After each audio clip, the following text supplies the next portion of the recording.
Hello and welcome to another Magic the Gathering video. So this is the third of the 5 unboxings for the Commander 2013 product. We're now on to the box which has the purple sides on it. And this is Eternal Bargain. And this will be the Esper colours. So this is the Esper shards if you're going by the shard colour scheme from Shards of Oloro. So white, blue, black, where blue is the primary and the secondary colours are white and black. And in my first video, Evasive Manoeuvres, I explain in a bit more detail about shards and wedges and their significance to the two Commander products. So if you want to find out a bit more about wedges and shards, then watch the first unboxing on Evasive Manoeuvres. So as with all the other Commander 2013 product, you get 3 oversized full Commander cards, a 100 card deck, and inside of that deck you get the regular side versions of these oversized cards. There's also the strategy insert and the rules, and what else? Oh yeah, a handy box basically to put your cards in. So let's open this up, see what sort of cards you will find in this deck. And as I've done with the other decks, I'm going to highlight some of all of the rares in these decks.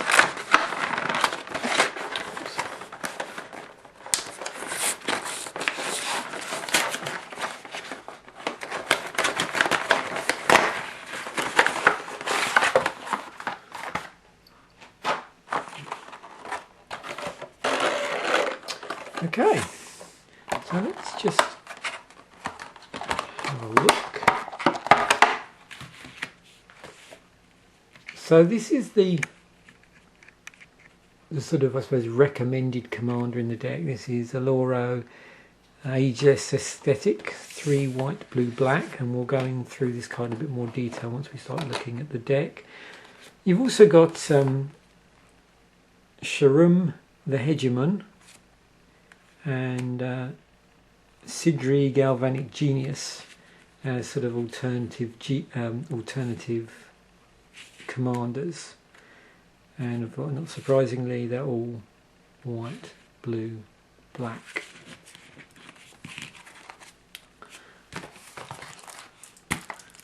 There's our deck, and we'll take a quick look at there's the box so you can put it back in. Obviously, take a quick look at the actual recommendations of the deck. I'm just going to find the right insert. Okay.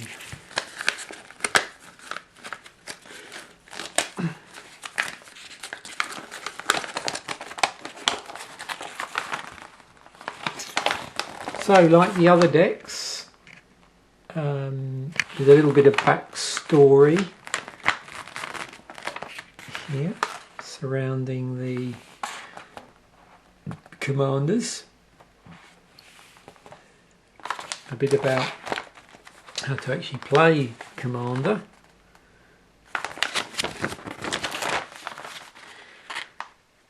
and then this is a deck listing. And as I've highlighted before, one thing you don't get here is it doesn't sort of highlight in the cases of where the cards are reprints, which is going to be the vast majority of these, you know, what sets they come from if you're interested in that sort of thing. Just a quick look at playing the deck. Try and get that, it's a bit shiny under this light. So it says here, Oloro has abilities that gain life for you regardless of whether he's on the battlefield or in your command zone. Starting on your very first turn of the game, focus on setting up one of your many life gain field combos early on. With Well of Lost Dreams tapping into the stream of life, you'll be drawing 2 extra cards every turn. Some of your best spells like Toxic Deluge are charged up by your own sinister life payments. Don't be afraid of spending life confidently whenever you need to. Between Oloro and the rest of the deck, near death is often a temporary condition. Steady tick-tick of your life gain will annoy your opponents to no end, and you should expect them to attack you whenever they have the opportunity. Save your targeted removal spells for the scariest threats and let your padded life total absorb the smaller attackers for as long as possible. After your successful survival into the late game, Oloro will provide you with the cards and widespread life leeching you need to finally achieve victory. So it looks like we've sort of got a life gain, life drain thing going on here. This other one, as I've said, is just a regular sort of how to play Magic. Okay, let's open this up. See what goodies lie within.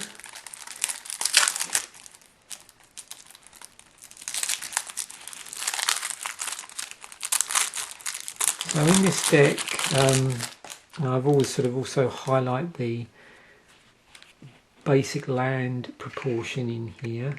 I know there's a very high percentage of non-basic lands, but the basic land proportion is 9 plains to 6 islands to 9 swamps. Okay, so Oloro the Ageless Aesthetic. What's Ascetic? 3 white, blue, black. It's a mythic. Legendary creature, giant soldier, 4/5. At the beginning of your upkeep, you gain 2 life. Whenever you gain life, you may pay 1. If you do, draw a card and each opponent loses 1 life. At the beginning of your upkeep, if Oloro Ageless Aesthetic is in the command zone, you gain 2 life. Ajani's Pride Mate. Serene Master. That's another rare. 1 and a white for a 0/2. Whenever Serene Master blocks, exchange its power and the power of target creature it's blocking until end of turn. Disciple of Gristlebrand. Tide Hollow Strix.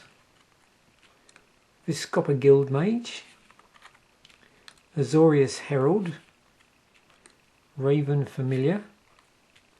Stormscape Battle Mage. Sidri Galvanic Genius. Another mythic rare legendary creature, Human Artificer. White, blue, black for a 2/2. For 1 blue, target non-creature artifact becomes an artifact creature with power and toughness each equal to its converted mana cost until end of turn. And for white, black, target artifact creature gains death touch and lifelink until end of turn. Augury Adept, another rare. 1 colourless and then 2 white-blue hybrid mana for a 2/2 creature Kithkin Wizard. Whenever Augury Adept deals combat damage to a player, reveal the top card of your library and put that card into your hand. You gain life equal to its converted mana cost. Wall of Reverence, another rare, 3 and a white for a 1/6. Creature Spirit Wall with Defender and Flying. At the beginning of your upkeep, at the beginning of your end step, you may gain life equal to the power of target creature you control. So there seems to be a lot of sort of power toughness shenanigans, or I say a lot. It looks like it might be going in that way, but we'll see how, you know, what the rest of the cards are like. Kong Ming Sleeping Dragon, 2 white for a 2/2 legendary creature, Human Advisor. Other creatures you control get +1/+1. Tower Gargoyle. Razor Hippogriff. Diviner Spirit. Hooded Horror. Marrow Bats. Phyrexian Delver, so that's 3 and 2 black, rare. Creature Zombie, 3/2. When Phyrexian Delver enters the battlefield, return target creature card from your graveyard to the battlefield. You lose life equal to that card's converted mana cost. Divinity of Pride. So this is white-black hybrid mana 5 times for a 4/4 creature spirit avatar. Flying and lifelink. Divinity of Pride gets +4/+4 as long as you have 25 or more life. Sharding Sphinx, 4 and 2 blue for a 4/4 artifact creature Sphinx with flying, and also whenever an artifact creature you control deals combat damage to a player, you may put a 1/1 blue Thopter artifact creature token with flying onto the battlefield. Phyrexian Gargantua, Sharum the Hegemon, 3 white, blue, black, a mythic rare legendary artifact creature Sphinx, 5/5 with flying. When Sharum the Hegemon enters the battlefield, you may return target artifact card from your graveyard to the battlefield. We've got a mere Battlesphere in here, so this is a 7 colourless for 4/7. When mere Battlesphere enters the battlefield, put 4 1/1 colourless mere artifact creature tokens onto the battlefield. Whenever mere Battlesphere attacks, you may tap X, untap mere you control. If you do, mere Battlesphere gets X plus 0 until end of turn and deals X damage to defending player. Sierra Avatar, so mythic there.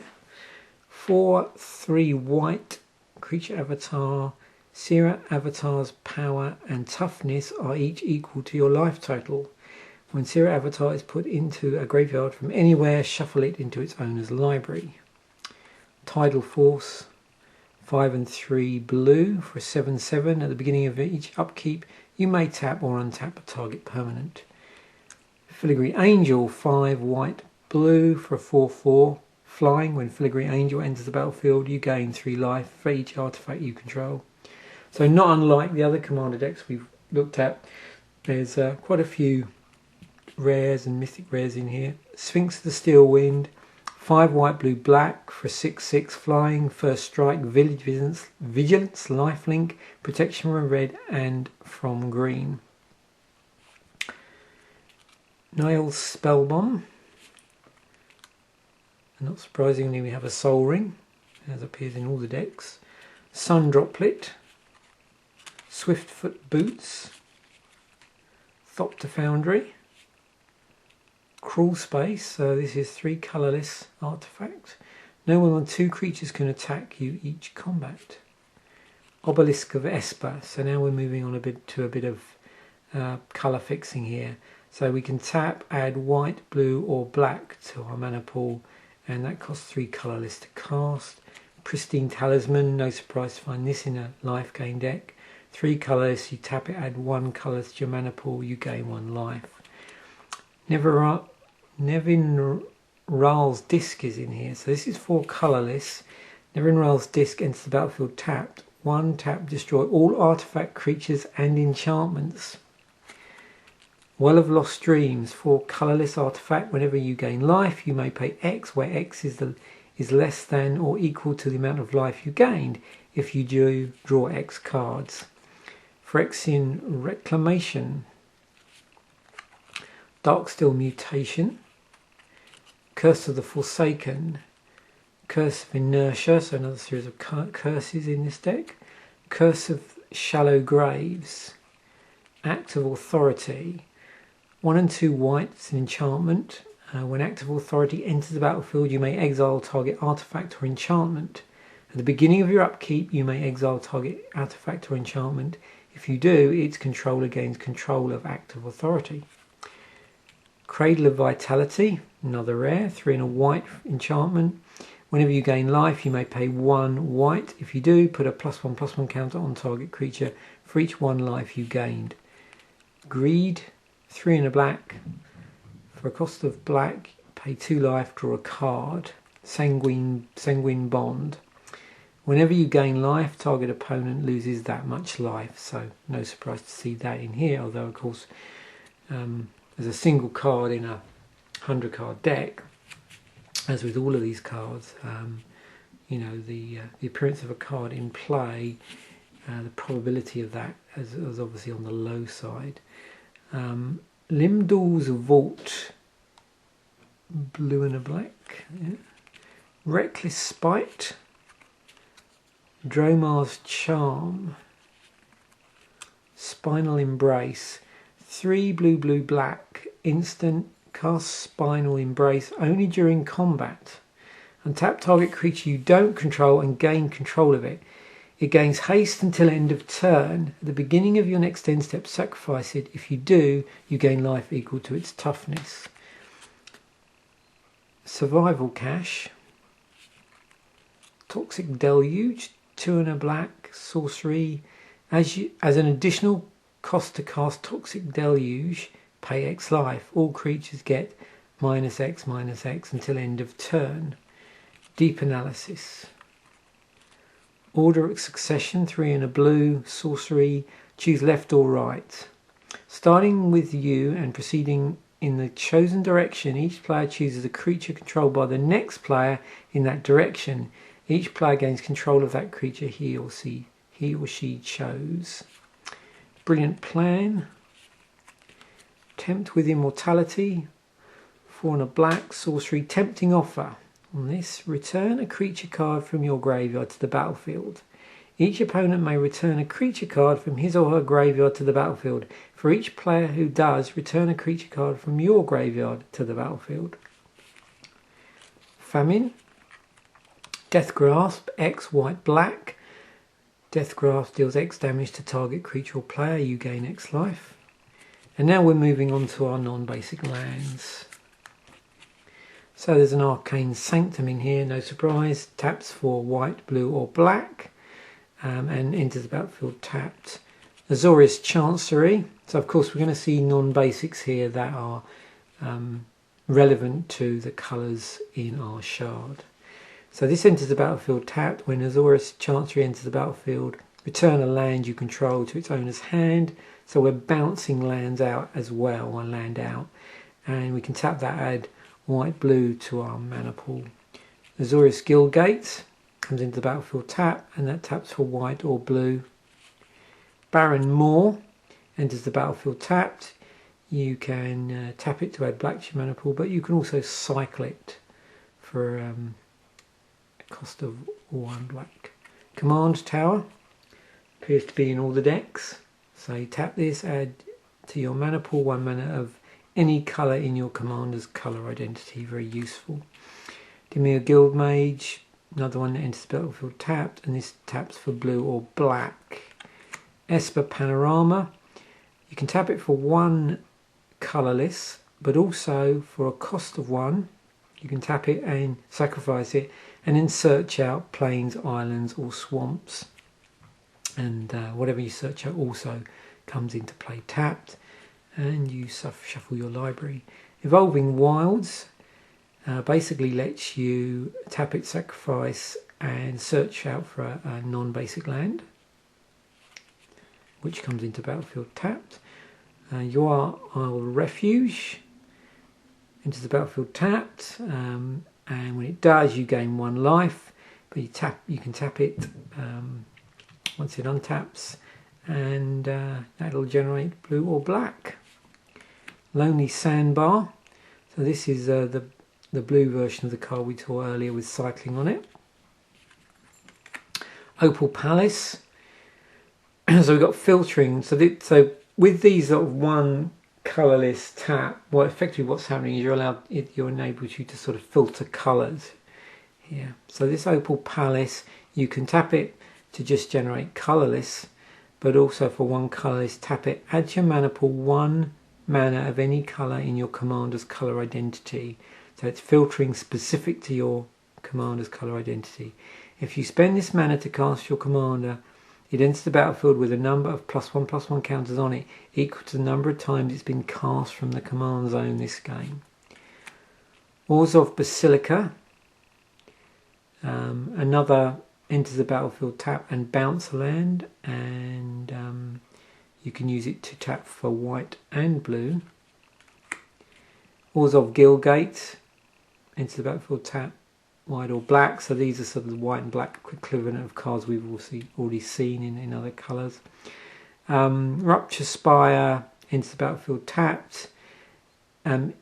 If you don't pay 1 colourless when it enters the battlefield, you have to sacrifice it, but once it's in the battlefield and it untaps, you can tap it for 1 mana of any colour.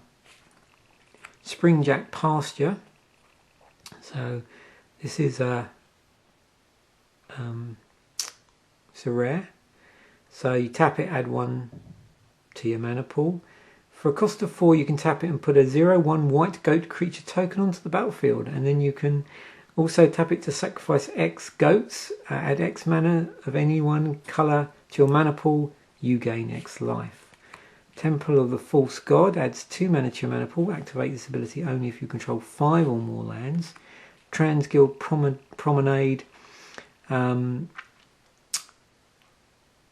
the battlefield tapped. Again, when it enters the battlefield, unless you pay 1 colourless, you sacrifice it, but you can use it to tap for 1 mana of any colour to your mana pool. And now we move on to the basic lands here. So just a very quick look at that artwork. Looks like artwork very much from sort of core set, but I could be wrong here. There could be a few from other. That reminds me of the sort of Zendikar type lands. I don't know if it is artwork from Zendikar. And then some swamps.